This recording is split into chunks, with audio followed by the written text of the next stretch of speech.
This was summer. Concerts, films, fireworks, berries and family, and football and festivals and friends. But now summer's over, and it's time to go to school. I mean, not for me, because I'm not a complete square. But why is that? Why am I not starting a semester like all of my friends are?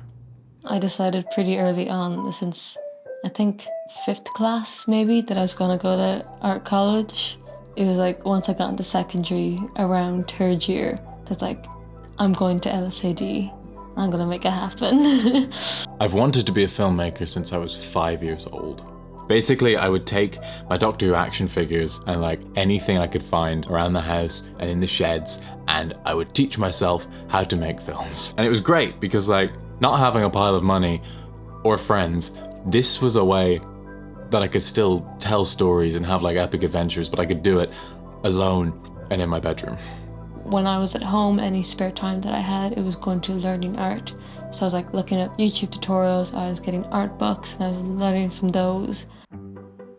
In primary school, it was art lessons, I guess, but it was more kind of art activities, like we're gonna do this exercise and we're all gonna have, pretty much a similar outcome. Primary school art, man. Friday afternoons, and it was the chillest vibe. And at that point, my like traditional artistic skills, your paintings and your drawings and stuff, were still like quite above everyone else's. So I was just there like doing freaking masterpieces and just chilling out. It was so good.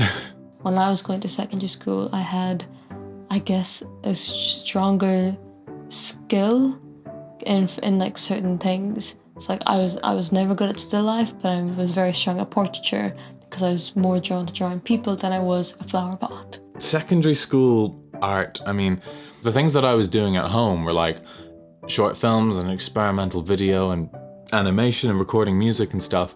Whereas like in school, I was trying to express these ideas in like a drawing or a painting, and I can't draw or paint.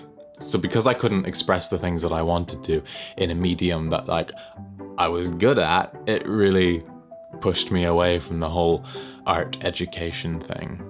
I went straight from Leaving Cert right into college. Once I decided to be an artist, I had to go to college to validate being an artist. I had to get that degree that says I'm an artist. I went to art college, did all the work, and now I'm a proper artist. I guess it wasn't like a good image if I just get up and leave secondary school and just start doing art, Basically I just got up and left secondary school and started doing art.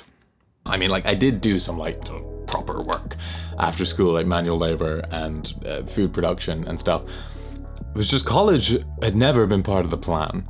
Getting X number of points or a degree wasn't going to suddenly enable me to do the things that I wanted to do. Like school had been getting in the way of my work. I was already on the path, and I had been since I was 5, and the key to getting where I wanted to go wasn't a student loan and Google Scholar and Harvard referencing. I had just been so put off the academic classroom thing. I lean more towards the academic side of art. Not that I'm like unique for liking the art history, but it's not a majority that like it. Most people are like, it's a part of the course, like, I have to get through it. But although the college is there to support your artistic path, I feel that if you do lean more into academic-based art, it will be easier to thrive in it. They do try to communicate the importance of having context to our art. Like it's called CCS, Critical Context Study, for a reason. It's important that you have context to your work and what you're working in. The CCS and your practical work are supposed to complement each other. So when you have a couple like me and Caoimhe who do artistic things together, but we both have different perspectives, different like attitudes to this sort of thing. Sometimes it's very apparent when those two like attitudes meet and we're not quite speaking the same language. The example that sprung to my mind was over the summer we were working on a film for a festival. We're making this animated short. It's based on a thing that I've written. Caoimhe's drawing all the elements for it, and then I'm like putting them together and kind of animating them. It's set like on a big cruise ship, and we need a shot of a buffet. So I say this to Caoimhe, we need a shot of a buffet. It needs to be something like this. I'll leave it with you. I'm gonna be over here doing my work, and you know, we'll get it done. So after quite a few minutes, I look over to her, and she hasn't drawn anything. So I ask her, like, is there a problem?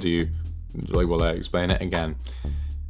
I was researching types of boats to see what would be historically accurate to when they could have a buffet on a boat, because like buffets only came around, like they had them since the Victorian era, but even then it was just like a big wide spread on a dinner table. It wasn't like an all you could eat, you know? So then I was like saying to you, like, if you go with this ship, then it might be closer to when they have buffets than compared to this ship.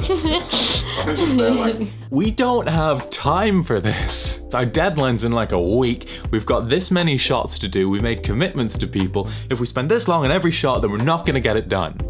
I was like thinking like, oh, what if like someone watches this and they're like an expert on boats and they can immediately tell none of it matches with different parts of the boat and the time periods.